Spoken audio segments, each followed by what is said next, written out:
Hi everyone, आज के session में आप सभी का स्वागत है। वेलकम टू स्वरूप एकेडमी। मैं चंदन प्रसाद। आज की इस वीडियो में Jharkhand high school teacher Jharkhand TGT जो परीक्षा है उसमें कॉमर्स सब्जेक्ट पर आज हम लोग चर्चा करेंगे। पिछला वीडियो में जो हमने आपको बताया था, अभी तक हम इस पर टीजीटी पर 2 वीडियो बना चुके हैं, जिसमें कि पहले वीडियो में जो टीजीटी जो हाई स्कूल परीक्षा है वो किस तरह से ली जाती है उस बारे में हमने बताया था। दूसरा वीडियो में हमने जो इकोनॉमिक्स अर्थशास्त्र की जो सिलेबस है उस पर हमने चर्चा किया था। आज हम लोग कॉमर्स पर चर्चा करेंगे, इसके सिलेबस, इसके पैटर्न को समझेंगे और लास्ट में हम लोग ये भी देखेंगे कि इसकी तैयारी हमें किस तरह से करनी चाहिए और इसकी तैयारी के लिए आप हमसे किस तरह से जुड़ सकते हैं, इस पर भी चर्चा करेंगे। तो जैसा कि आपको पता है, टीजीटी जो झारखंड हाई स्कूल टीचर होती है, एक ही चरण में परीक्षा होती है और इसमें 2 पेपर होते हैं। पेपर 1 जो हिंदी और सामान्य ज्ञान के मिलाकर जो 200 अंक का प्रश्न पूछा जाता है, 200 प्रश्न होते हैं उसमें, और जो क्वालिफाइंग नेचर का होता है जिसमें कि 33% आपको लाना होता है। पेपर 2 जो कि आपका सब्जेक्ट होता है, और ध्यान रखिएगा बहुत सारे छात्र अभी भी कंफ्यूजन है कि बीएड में कौन सब्जेक्ट है मेरा, हमने 2 सब्जेक्ट से किया है तो कौन सा सब्जेक्ट ले। तो आपका ग्रेजुएशन में जो ऑनर्स है, जैसे कि मान लीजिए कोई छात्र अकाउंट्स ऑनर्स करता होगा, इकोनॉमिक्स ऑनर्स करता है, या फिर कोई फिजिक्स लिया है, या फिर एक मैथमेटिक्स लिया है, वही आपको टीजीटी में सब्जेक्ट के तौर पर कंसीडर करना है। दूसरा आप सब्जेक्ट नहीं कर सकते हैं जो आपने ऑनर्स पेपर में लिया हुआ है। तो आज हम उसी पर बात करेंगे, कॉमर्स पर। तो जैसा कि हमने बताया कि जो पेपर 2 होता है वो कॉमर्स, जो आज हम लोग उस पर चर्चा करने वाले हैं। जो पेपर 2 होता है इसमें 150 क्वेश्चंस होते हैं, प्रश्न होते हैं, जो कि हर एक प्रश्न 2 अंक का होता है और 300 अंक का ये जो है प्रश्न पूछा जाता है और उसके लिए आपको 3 घंटे का समय दिया जाता है। उसी के आधार पर आपका मेरिट लिस्ट जारी किया जाता है। तो चलिए सिलेबस को समझते हैं जो जारी किया गया है।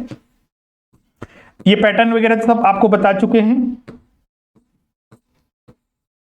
ये जो आयोग ने जो जारी किया हुआ है वो सिलेबस है, हम इसको सिलेबस को समराइज भी किए हुए हैं यहाँ पर, तो उसी को हम लोग चर्चा करेंगे। लेकिन एक आयोग का जो सिलेबस है उसको भी देख लेते हैं। यहाँ पर देख सकते हैं, यहाँ पर जो आयोग ने जो सिलेबस जारी किया है उसमें क्या क्या चीजें हैं। तो आयोग ने जो सिलेबस जारी किया है, जो वाणिज्य, ये 2 खंडों में बटा हुआ है। खंड, प्रथम खंड, और एक जो है वो दूसरा खंड यहाँ पर आपका दिया हुआ है, आप यहाँ पर देख सकते हैं, खंड 2। इसमें जो विभिन्न खंडों में ये बटा हुआ है, उसमें अगर हम इसको डिवीजन करें तो एक खंड को हम लोग व्यवसाय अध्ययन, जो बिजनेस स्टडीज है, जो आपने 11th 12th में पढ़ा होगा, ग्रेजुएशन में पढ़ा होगा, उसी के रूप में इसको कंसीडर किया जाता है, बिजनेस स्टडीज।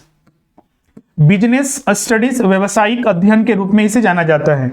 और दूसरा जो सेगमेंट है इसमें मुख्य रूप से दूसरा सेगमेंट है इसमें कॉमर्स में जो अकाउंटिंग का जो पोर्शन है, कॉमर्स में जो अकाउंटिंग का पोर्शन है, लेखांकन, उसे शामिल किया गया है। और इसके अलावा भारतीय अर्थव्यवस्था के कुछ टॉपिक्स यहां पर शामिल हैं। भारतीय अर्थव्यवस्था के इसमें कौन कौन से टॉपिक शामिल हैं तो उसको आप देखिएगा, तो यहां पर आप देख सकते हैं भारतीय अर्थव्यवस्था के 2 टॉपिक है, भारत में निर्धनता, बेरोजगारी, और भारत में जनसंख्या वृद्धि। तो ये जो टॉपिक है वो भारतीय अर्थव्यवस्था के भाग है। इसके अलावा जितने भी है यहाँ पर अकाउंटिंग वगैरह हैं। तो चलिए अब इसी को हम लोग एनालिसिस करते हैं कि इसमें जो हम लोग को दोनों खंड में पढ़ना है वो कौन कौन सा टॉपिक जो है हम लोग को पढ़ना है। एक छात्र के मन में ये भी सवाल उठता है कि सर ये 2 खंडों में बटा हुआ है, तो क्या ऐसा प्रावधान है कि जो 150 प्रश्न पूछे जाएंगे तो खंड 1 से 75 होगा और खंड 2 से 75 होगा? तो ऐसा आपको पिछला भी हमने एक वीडियो में बताया था, ऐसा नहीं है। हाँ, 2 सब्जेक्ट जिसमें है, जिनका टीजीटी 2 सब्जेक्ट आता है, जैसे कि कोई इतिहास और नागरिक शास्त्र, उनको दोनों लेना पड़ता है। तो वैसे सिचुएशन में वहां पर 75 प्रश्न, इतिहास से 75 और नागरिक शास्त्र से 75 पूछा जाता है। लेकिन बाकी सारे सब्जेक्ट में, मतलब 2 सब्जेक्ट के अलावा जो सिंगल सब्जेक्ट में है, उनमें ऐसा प्रावधान नहीं है, इसको ध्यान में रखिएगा।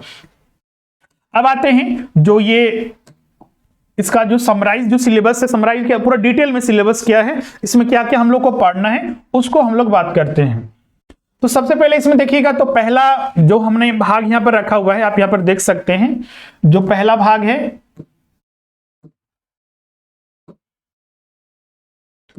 पहला जो भाग है वो व्यवसाय अध्ययन है, जिसको हमने यहां पर डिवीजन किया हुआ है।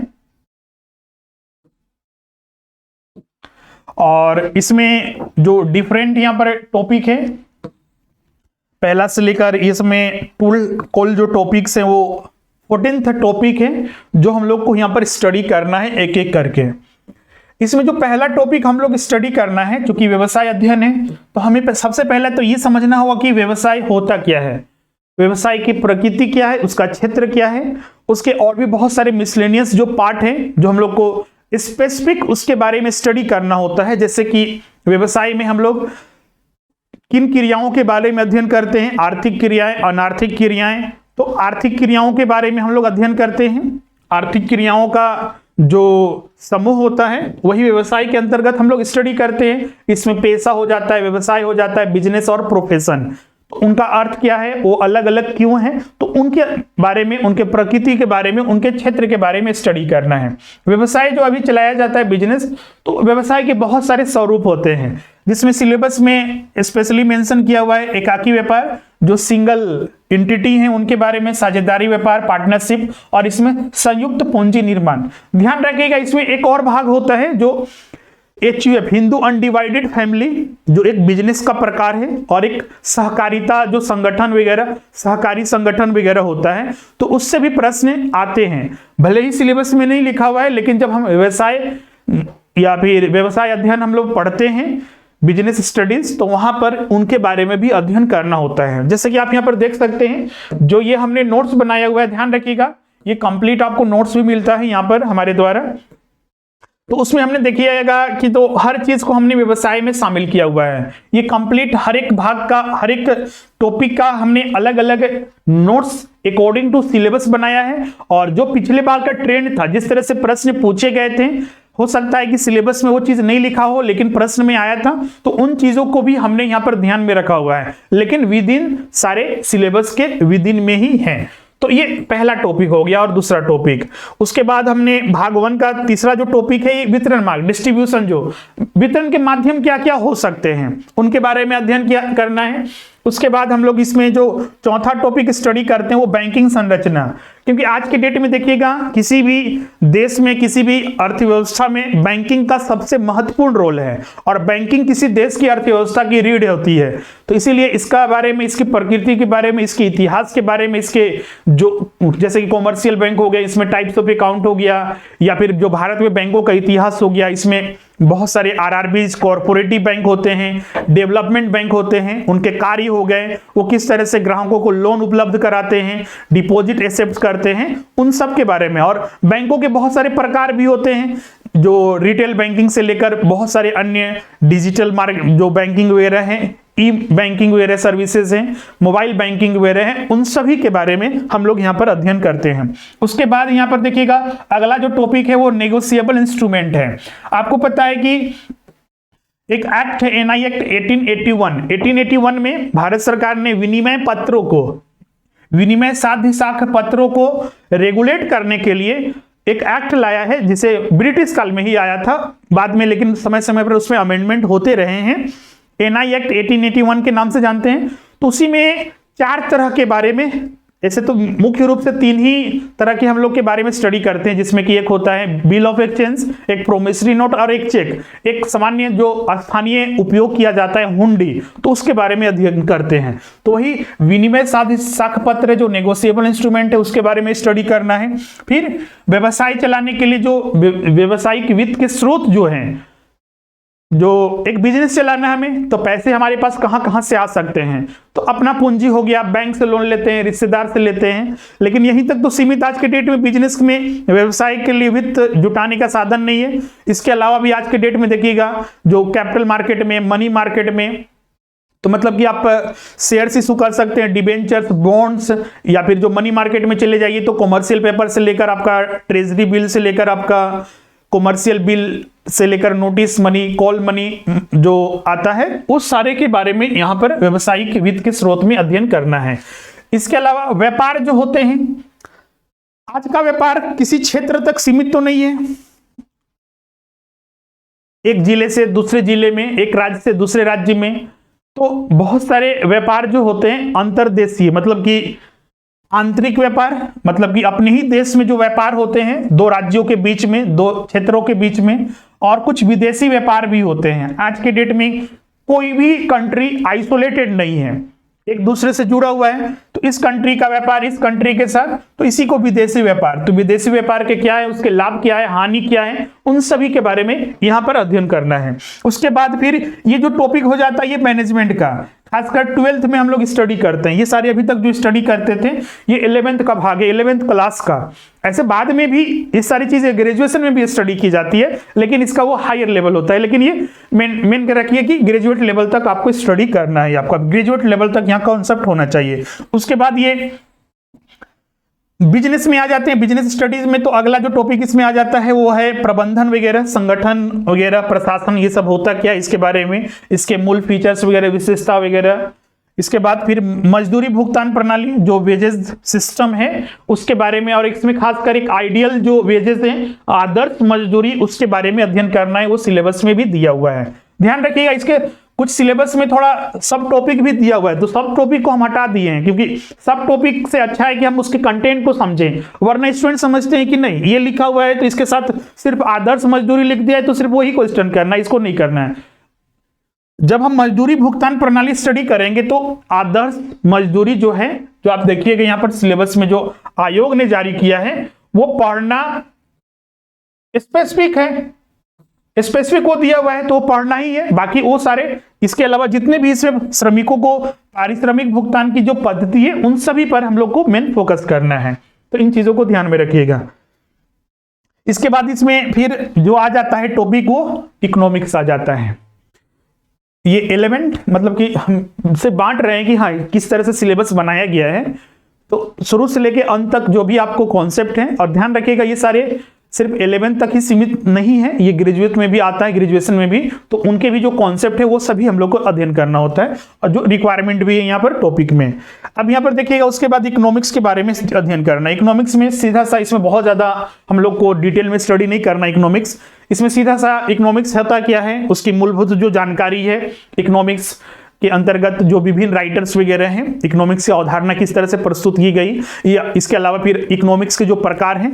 इकोनॉमिक्स में हम लोग जो ज्यादातर जो अध्ययन करते हैं आर्थिक गतिविधियां, ज्यादातर क्या, हमारे समाज में दो तरह की क्रियाएं होती है, आर्थिक और एक अनार्थिक। तो अनार्थिक के बारे में तो इकोनॉमिक्स में अध्ययन नहीं कर सकते हैं, क्योंकि यहाँ पर जो पैसे का लेन देन होता है, एक्सचेंज होता है, जिसमें कि एक मनी वैल्यू होता है, उसी को सिर्फ आर्थिक घटना माना जाता है, और उसी के बारे में हम लोग अर्थव्यवस्था में अध्ययन करते हैं। तो वो सारी बेसिक जानकारी, और अर्थव्यवस्था को जो अर्थशास्त्री है उन्होंने दो भाग में बांटा है, एक समष्टि अर्थशास्त्र और एक व्यष्टि अर्थशास्त्र, माइक्रो और मैक्रो इकोनॉमिक्स। तो उनके बारे में अध्ययन करना है। इसके बाद एक स्पेसिफिक टॉपिक देखिएगा तो यहाँ पर ऐसे तो अर्थशास्त्र में बहुत सारे टॉपिक्स हैं, लेकिन हमारे जो सिलेबस में उन्होंने दिया हुआ है उत्पादन और उत्पत्ति के नियम, जो प्रोडक्शन लॉज हैं, इसमें डिमांड वगैरह के बारे में नहीं दिया हुआ है, सप्लाई वगैरह के बारे में नहीं दिया हुआ है। अब सवाल उठता है कि क्या उसको पढ़ना है, यस या नो? तो ऐसे तो सिलेबस में नहीं लिखा हुआ है जो आप सिलेबस देख रहे हैं उसमें, लेकिन हम लोग को क्योंकि ये इकोनॉमिक्स का भी भाग है तो आप ऐसा नहीं कर सकते हैं कि आपने तो लिखा ही नहीं सिलेबस में, तो बोलेंगे तो हमने तो यहाँ पर लिख दिया है कि बेसिक जानकारी आपका इकोनॉमिक्स से संबंधित होनी चाहिए। तो आपको वो जैसे कि अर्थशास्त्र की परिभाषा, क्षेत्र, विषय वस्तु, आर्थिक अनार्थिक क्रियाएं, इन सभी के बारे में लिखा हुआ है स्पष्ट। तो हम लोग को पढ़ना उनका है, लेकिन बहुत ज्यादा डिटेल में नहीं पढ़ना है, डिटेल में नहीं। 11th-12th तक का जो नॉलेज होता है इकोनॉमिक्स का, जो एनसीईआरटी का बेसिक्स होता है, उतना कम से कम आपके पास नॉलेज होना चाहिए। ग्रेजुएट लेवल का नहीं कि उसमें किंज के सिद्धांत वगैरह ये सब चीजें नहीं पढ़नी है, बहुत ही सामान्य, जैसे कि डिमांड क्या होता है, सप्लाई क्या होता है, उन सभी के बारे में हम लोग को अध्ययन करना होगा। क्लियर है? तो इसीलिए हमने एक 14th टॉपिक यहाँ पर शामिल कर दिया है जो सिलेबस में नहीं है, लेकिन बेसिक्स जानकारी जो अर्थव्यवस्था के अंतर्गत आती है वो हम लोग को अध्ययन करना है। हमारी जो क्लासेस भी हैं हम सभी छात्रों को इसके अकॉर्डिंग ही पढ़ा रहे हैं और इसके अकॉर्डिंग ही नोट्स हम लोग को दे रहे हैं। आज हम नोट्स का चीजें आपको दिखाएंगे भी। बहुत सारे छात्र बोल रहे थे सर कि हमके नोट्स वगैरह दिखना है, क्या है नहीं है, तो वो चीजें तो हर इंडिविजुअल को दिखाना मुश्किल है, लेकिन हाँ जो चीजें हम लोग यहाँ पर आपको रेफरेंस के तौर पर देते हैं या फिर जो भी आपके साथ डिस्कस करते हैं वो सब हम लोग अपना जो नोट्स बनाए हुआ है क्लास नोट्स उसी के आधार पर करते हैं। इसीलिए देखिए हमने क्लास नोट्स को ही हमने जो अपना स्टूडेंट को प्रोवाइड करते हैं वही हमने यहाँ पर प्रेजेंट कर दिया है, आप यहाँ पर देख भी सकते हैं।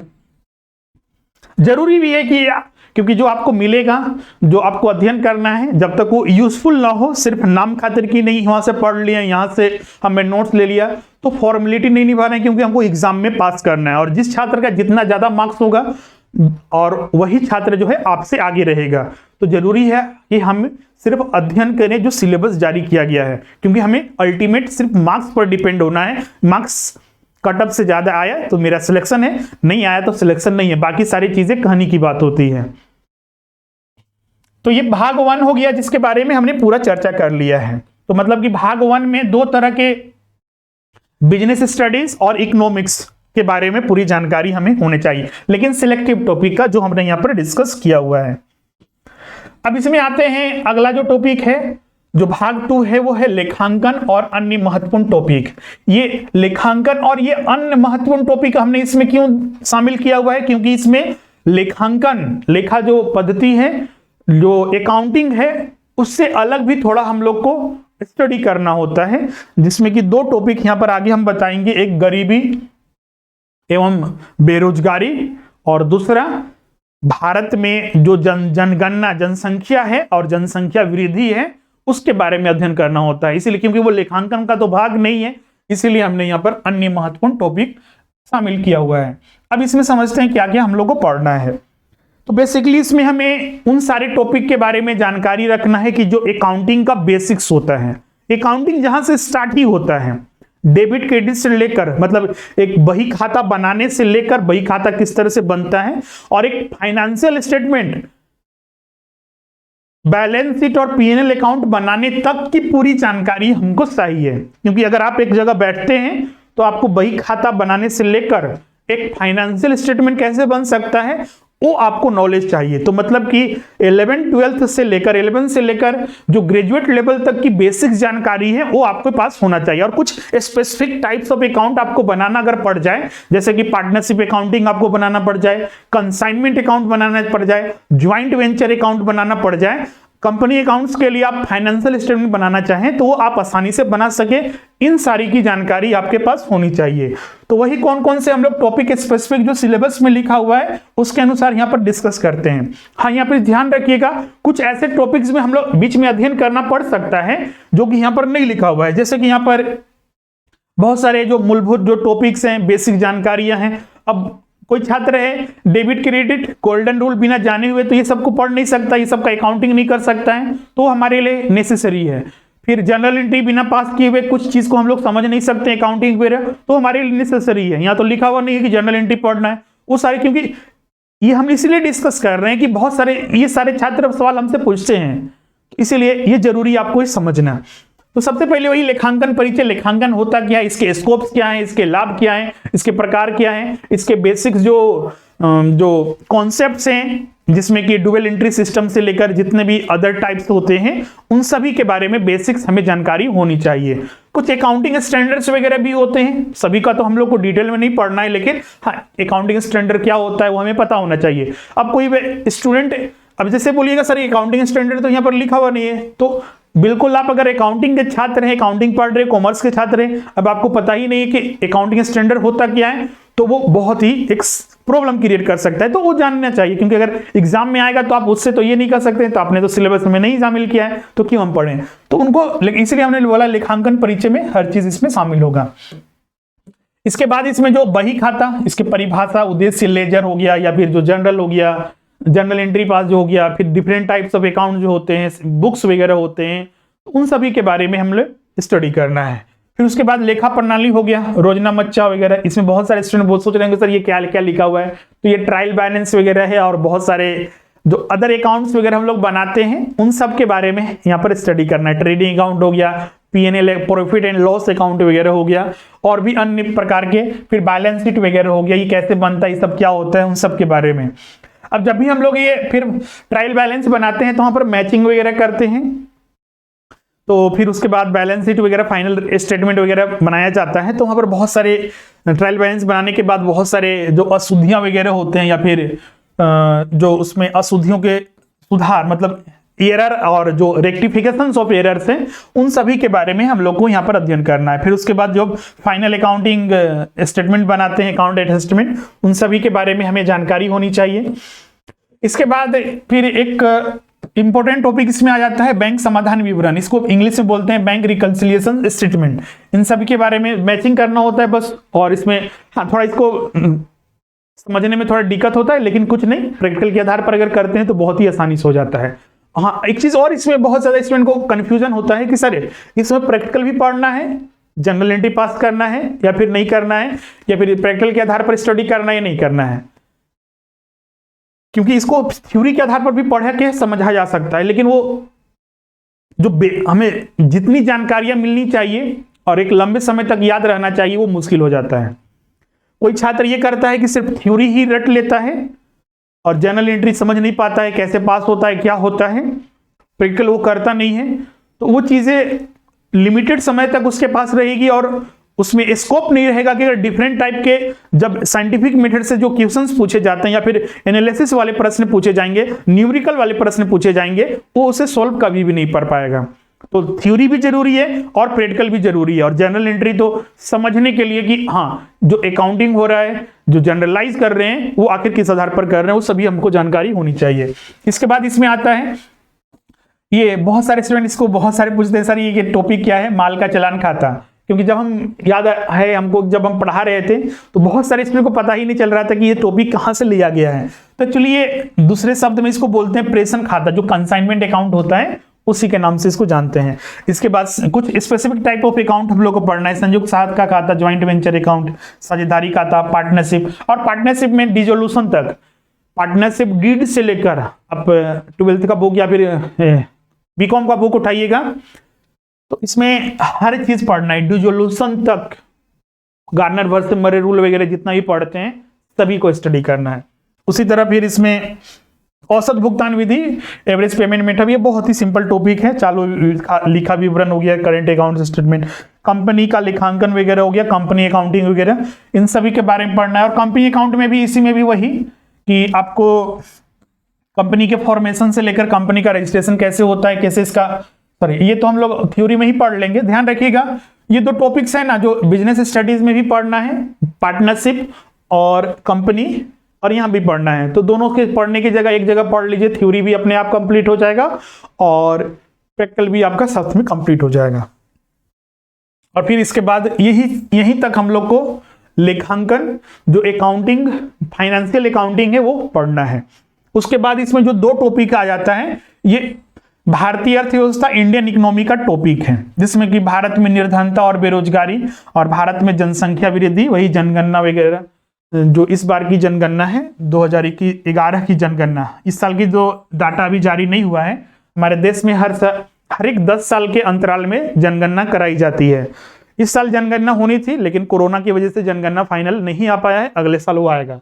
तो हम चलिए नया वाला तो नहीं पढ़ना है, मतलब कि जो 2011 वाला है उसी को पढ़ना है। इसमें क्लियर है, उसमें जनसंख्या वृद्धि पर खास फोकस करना है, उसके कारण, उसके समाधान वगैरह कि किस तरह से, और भारत सरकार के द्वारा जो विभिन्न पहल की गई है जनसंख्या वृद्धि को रोकने के लिए, जो विभिन्न नीतियां लाई गई है, जनसंख्या नीति वगैरह, उन सब के बारे में अध्ययन करना है।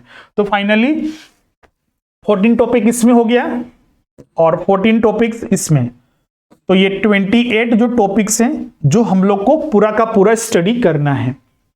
और सब्जेक्ट के आधार पर अगर हम इसको डिवीजन करें तो सब्जेक्ट के आधार पर इसको हम लोग बांट सकते हैं, बिजनेस स्टडीज, व्यवसाय अध्ययन, इकोनॉमिक्स, फाइनेंशियल अकाउंटिंग, और लास्ट में फिर इंडियन इकोनॉमी के कुछ टॉपिक्स, 3 टॉपिक्स, गरीबी, बेरोजगारी और जनसंख्या वृद्धि। मतलब कि वर्तमान की जो सबसे बड़ी समस्या भारतीय अर्थव्यवस्था की है वो 3 के बारे में स्टडी करना है।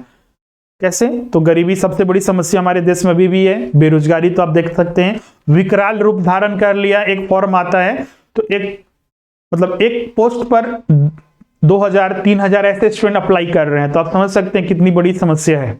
इसके अलावा जनसंख्या वृद्धि भी हमारे देश में, क्योंकि कहीं ना कहीं बेरोजगारी और गरीबी का मूल कारण जनसंख्या वृद्धि भी है।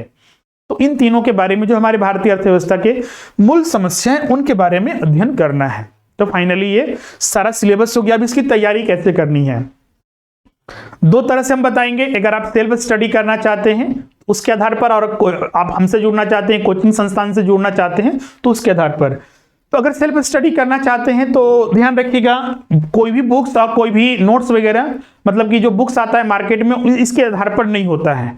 और कोई बहुत सारे फिर छात्र देखते हैं कि एक सिंगल बुक आता है, बहुत सारे पब्लिकेशन वाले लाते हैं और उनके आधार पर ही तैयारी करके वो पास होना चाहते हैं, तो नामुमकिन है, उस आधार पर नहीं हो सकता है। पिछली बार भी बहुत सारे छात्र ने ऐसा नहीं किया था, फिर मतलब मार्क्स वगैरह उतनी ज्यादा नहीं आ पाते हैं, क्योंकि आपको इंडिविजुअल टॉपिक की डिटेल में अध्ययन करना है जो सिलेबस में दिया हुआ है। तो उन चीजों से बचिएगा।